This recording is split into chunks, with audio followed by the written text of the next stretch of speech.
So when you set up your first film and you were looking for financing, was it always going to be that was the first type of film you wanted to make, or you just Yeah. felt it was the easiest thing to get up and running? Well, like with our first film, which was kind of our big blunder, was right out of film school. I was 19 years old, and Evan, I think he was still 20, maybe about to turn 21, and he had pretty wealthy parents, and so he was like, I can get about $90,000 if your parents put in about like 10 grand or something like that. And so we did that, and we shot this like shot on film, basically splatterfest, because we were really naive at the time. We thought, well, this is like, like at the time both of us were kind of depressed because at that time we had just gotten out of our relationships, and so we just wanted to do something that was going to be fun and light, and we thought that there would just be an obvious audience for it, and so we were able to just contact some genre actors online, like Bill Moseley, who's in Devil's Rejects and stuff like that. And at the time, he wasn't doing anything. House Thousand Corpses was still in limbo, and so From Henry? yeah. Oh yeah, yeah, and then we also got Tom Tolles from Henry Portrait Serial Killer, but we got him through Bill Moseley because they'd been in like 3 movies up to that point, but never in the same scene together. But they were like friends. But we did that film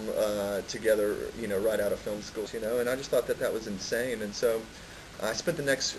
year or two just learning every aspect of filmmaking, just so I wouldn't have to like answer to anybody again, just so I couldn't have somebody tell me what couldn't be done. So I went out and I learned how to shoot stuff, learned how to edit stuff, and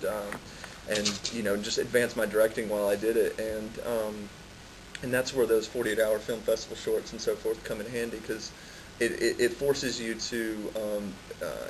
have to do something fast and on the seat of your pants, and you're not thinking in that normal logical way of like preparation, because it seems like, especially in a low budget level, too much preparation is what either people procrastinate and never get anything done, or they prepare too much, or they prepare beyond their budget level. And sometimes that's the worst thing you can do, because you can plan out all these shots and these ideas,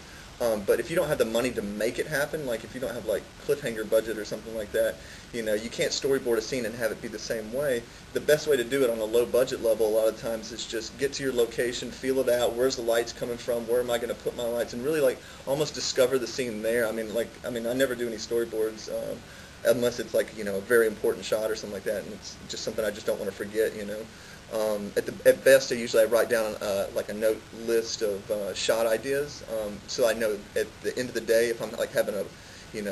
my brain's all locked up, that at least I know what I need to get out of the scene, Yeah. at the minimum, And I was reading this like Evil Dead book, and it was like this companion Evil Dead thing. It was talking about the making of Evil Dead, and they were talking about like